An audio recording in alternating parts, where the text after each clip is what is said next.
There's a whole bunch of people who didn't hire you, and there's a reason they didn't hire you, and one of those reasons might be that they didn't see you as an authority or an expert. So we're going to change that today.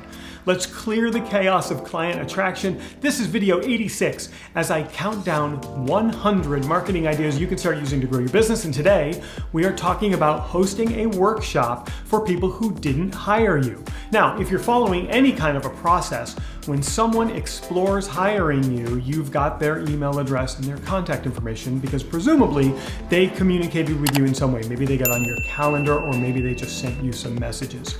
If they didn't hire you, there's a reason they didn't hire you. Sometimes it's because they can't afford your services. Sometimes they realize they don't need your services. And other times they are thinking that you might not be an authority or an expert. So we're going to change that by hosting a workshop for people who didn't hire you. Now, they don't have to know that the only people attending these workshops are people who didn't hire you. You're just inviting them to a workshop.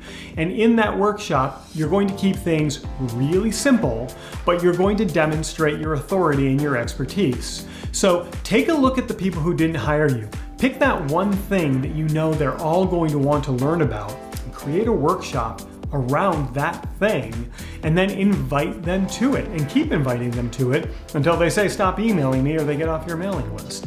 When they come into this workshop, you're going to be able to demonstrate your authority, your expertise, your trustworthiness, and a percentage of those people are going to reconsider. The next video in this series is right here, the entire series right up here. And if you click on my face, you can subscribe to my channel and get alerts whenever I release a new video just like this.